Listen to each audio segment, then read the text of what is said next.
ಎಲ್ಲರಿಗೂ ನಮಸ್ಕಾರ. ಇವತ್ತು ನಾನು ರುಚಿಯಾದ ಎಗ್ ರೈಸ್ ಮಾಡುವ ವಿಧಾನವನ್ನು ತೋರಿಸಿ ಕೊಡುತ್ತೇನೆ. ಹಾಗಾದರೆ ಇವಾಗ ಮಾಡುವ ವಿಧಾನವನ್ನು ನೋಡೋಣ. ನೀವು ಒಮ್ಮೆ ನಿಮ್ಮನೆಯಲ್ಲಿ ಟ್ರೈ ಮಾಡಿ ನೋಡಿ. ರೈಸ್ ಮಾಡಲಿಕ್ಕೆ ಬೇಕಾಗುವ ಸಾಮಗ್ರಿಗಳು: ಈರುಳ್ಳಿ 1 ರಿಂದ 2, ಹಸಿಮೆಣಸಿನಕಾಯಿ 5 ರಿಂದ 6, ಸ್ವಲ್ಪ ಪುದೀನ ಸೊಪ್ಪು, ಕರಿಬೇವಿನ ಸೊಪ್ಪು, ಧನಿಯಾ ಪುಡಿ, ಗರಂ ಮಸಾಲ, 1 ಮೊಗ್ಗು, 1 ಏಲಕ್ಕಿ, 2 ಲವಂಗ, ರೆಡ್ ಚಿಲ್ಲಿ ಪೌಡರ್, ಅರಿಶಿನ ಪುಡಿ. ಹಾಗಾದರೆ ಇವಾಗ ಮಾಡುವ ವಿಧಾನವನ್ನು ನೋಡೋಣ. ಮೊದಲಿಗೆ ಒಂದು ಪಾತ್ರೆಯನ್ನು ತೆಗೆದುಕೊಂಡು ಅದಕ್ಕೆ ಎಣ್ಣೆಯನ್ನು ಹಾಕಿಕೊಡಿ.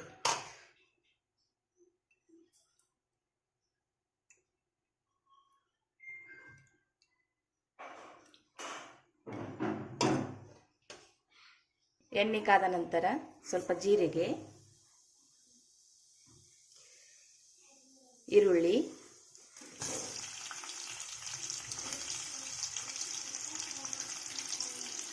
ಈರುಳ್ಳಿಯನ್ನು ಚೆನ್ನಾಗಿ ಫ್ರೈ ಮಾಡಿಕೊಳ್ಳಿ.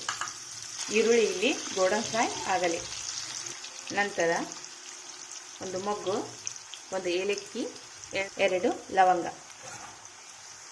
ಇವಾಗ ನೋಡಿ ಈರುಳ್ಳಿ ಗೋಲ್ಡನ್ ಫ್ರೈ ಆಗಿದೆ. ಇವಾಗ ಹಸಿಮೆಣಸಿನಕಾಯಿ, ಸ್ವಲ್ಪ ಪುದೀನ ಸೊಪ್ಪು, ಸ್ವಲ್ಪ ಕರಿಬೇವು ಇವೆಲ್ಲವನ್ನು ಹಾಕಿಕೊಂಡು ಚೆನ್ನಾಗಿ ಮಿಕ್ಸ್ ಮಾಡಿಕೊಳ್ಳಿ. ಇವಾಗ ಇದಕ್ಕೆ ಶುಂಠಿ ಬೆಳ್ಳುಳ್ಳಿ ಪೇಸ್ಟನ್ನು ಹಾಕಿಕೊಳ್ಳಿ.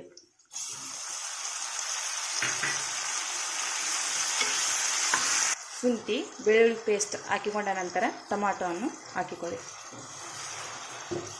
ಟೊಮಾಟೋವನ್ನು ಹಾಕಿಕೊಂಡು ಸ್ವಲ್ಪ ಉಪ್ಪನ್ನು ಹಾಕಿ 2 ರಿಂದ 3 ನಿಮಿಷ ಇದನ್ನು ಚೆನ್ನಾಗಿ ಬೇಯಿಸಿಕೊಳ್ಳಿ.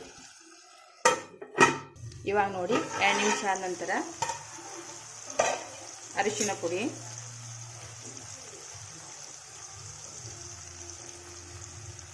ಧನಿಯಾ ಪುಡಿ, ಗರಂ ಮಸಾಲ,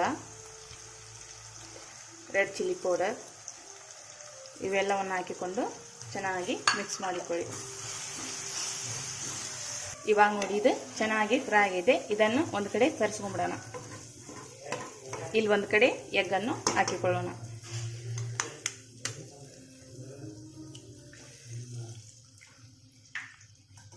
ನಾನಿಲ್ಲಿ 5 ಎಗ್ ಹಾಕ್ತಾ ಇದ್ದೀನಿ.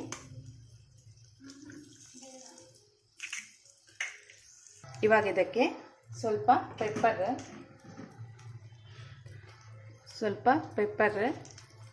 ಸ್ವಲ್ಪ ಧನಿಯಾ ಪುಡಿಯನ್ನು ಹಾಕಿಕೊಳ್ಳಿ. 2 ನಿಮಿಷ ಇದನ್ನು ಹೀಗೆ ಬಿಡಿ. ಇವಾಗ ಇದನ್ನು ಮಿಕ್ಸ್ ಮಾಡಿಕೊಳ್ಳೋಣ.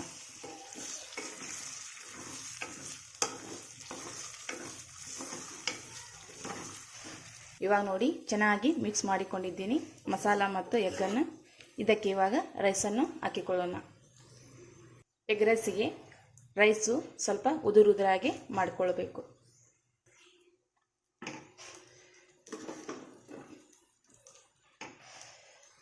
ರೈಸನ್ನು ಹಾಕಿಕೊಂಡು ಚೆನ್ನಾಗಿ ಮಿಕ್ಸ್ ಮಾಡಿಕೊಳ್ಳಿ. ಇವಾಗ ನೋಡಿ ಚೆನ್ನಾಗಿ ಮಿಕ್ಸ್ ಮಾಡಿಕೊಂಡು ಆಗಿದೆ. ಇವಾಗ ಮೇಲೆ ಸ್ವಲ್ಪ ಕೊತ್ತಂಬರಿ ಸೊಪ್ಪನ್ನು ಹಾಕಿಕೊಳ್ಳಿ. ಈ ರೆಸಿಪಿ ನಿಮಗೆ ಇಷ್ಟ ಆಗಿದೆ ಅಂತ ತಿಳ್ಕೊತೀನಿ. ಇಷ್ಟ ಆಗಿದ್ದರೆ ಲೈಕ್ ಮಾಡಿ, ಶೇರ್ ಮಾಡಿ, ಕಾಮೆಂಟ್ ಮಾಡಿ, ಸಬ್ಸ್ಕ್ರೈಬ್ ಆಗಿ. ಇನ್ನೂ ಯಾರು ಸಬ್ಸ್ಕ್ರೈಬ್ ಆಗಿಲ್ಲೋ ಅವರೆಲ್ಲ ಸಬ್ಸ್ಕ್ರೈಬ್ ಆಗಿ. Thank you for watching.